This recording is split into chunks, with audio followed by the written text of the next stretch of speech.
Sea of Thieves has a new dirty little secret. With the launch of Sea of Thieves' 10th season, there have been a few murmurs to what's going to be coming in the future. And no, I'm not talking about the Skull of Siren Song voyage or PvE servers. With the story pretty much on hold due to the various delays this year, and the completing of Monkey Island, I think story fans are left twiddling their thumbs waiting for something to happen. It'll be 1 year since Flameheart returned next week, 11 months since Tasha was afflicted with a skeleton curse, and there's about 18 different plot points that are just dangling there. Where is the Great Warrior? Who is Belle? Where is Flameheart? Why has Briggsy returned?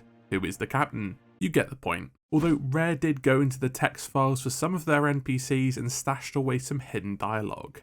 And what's the dirty little secret here? The Sovereigns.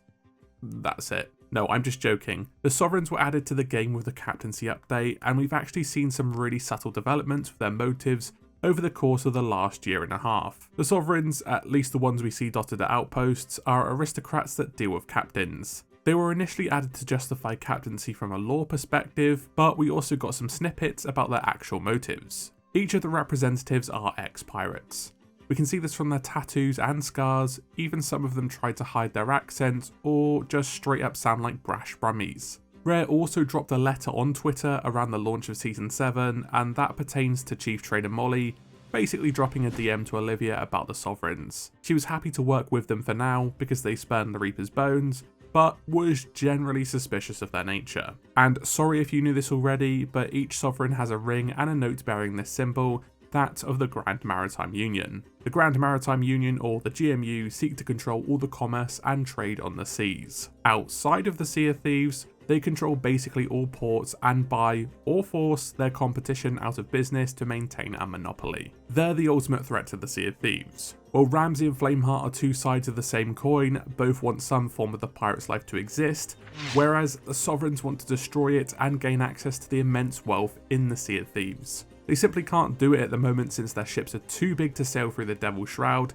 and there's still many pirates that would be willing to defend it. The Sovereigns initially would not work with the Reaper's bones since the Reapers stood in opposition to them and were seen as too dangerous or even outright illegal to the Sovereigns. In Season 9, the Sovereigns brokered a deal with the Hunter's Call to begin ferrying fish to them, but the Hunter's Call would pay extra if you made the trip yourself. It does seem suspicious that the Sovereigns may take a cut of the profits for delivery, as before you'll get the same gold selling to them compared to any of the outpost trading companies. As far as the characters are concerned too, they don't see the same as us in terms of motives, aside from Chief Trader Molly, I guess. When the product is free, you are the product.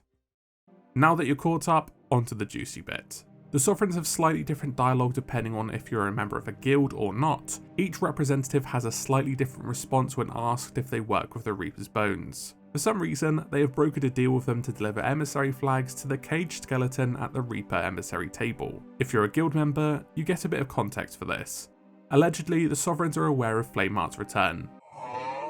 Yes, his return, and they want a piece of the pie. They seem to hint they're aware of his influence, and are either afraid of him or seek to benefit from this. I can't see Flameheart brokering a true deal with them, since the Reapers have some idea who they are, and Flameheart hates the Grand Maritime Union, since he used to viciously hunt them before coming to the Sea of Thieves. This is all really basic stuff, but over on Ancient Spire, if you speak to Archibald, he'll let you in on a little secret, and it's a blink and you'll miss it moment. There he says he saw Tasha. Yes, remember her? Tasha was speaking to the Reaper skeleton, which is over in the cage.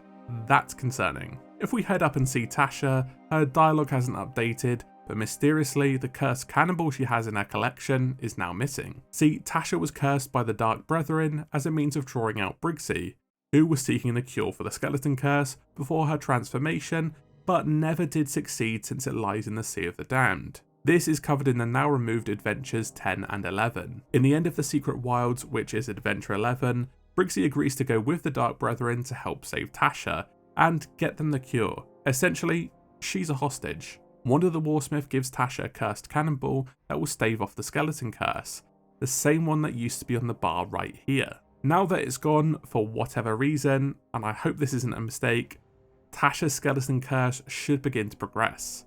Now, stay with me. Briggsy is returning next week with no explanation of what she's doing, but she is seeking these siren skulls. Last we heard, the entrance to the temple that holds the skeleton curse cure is underwater. If it is underwater, maybe in the Siren or Merfolk's domain, this might suggest why Briggsy is collecting the skulls. And there are quite a few of these underwater gates around the map. That's not even the best bit. We were teased about the temple voyage both in the Orb teaser in 2022, which seems to, definitely has been delayed until next year with no mention since. It showed Belle meeting with an ancient and discussing the entrance to the temple. The teaser before this was for the Secret Wilds, as we can see Suds and Briggsy's mask. So logically, the temple voyage could come next, as the teaser from the Orb comes after this one, and the book at the end of the Secret Wilds also teases this. It's all a little confusing if you're hearing this for the first time, but it should make sense shortly. As Tasha's curse progresses, she would slowly be more influenced by it. She can't go to the Brethren since, well, they're the ones who cursed her.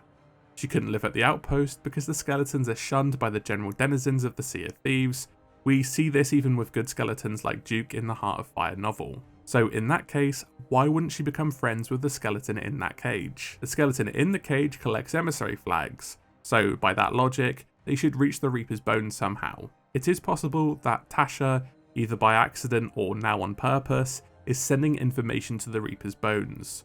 With Flameheart's return imminent, I can see where this is going. Briggsy knows where the temple is and where the cure for the skeleton curse is. Briggsy is friends with Tasha. Tasha has likely relayed this information to the skeleton. The skeleton tells the Servant of the Flame, who tells Flameheart. And then you have this scene at the end of the temple.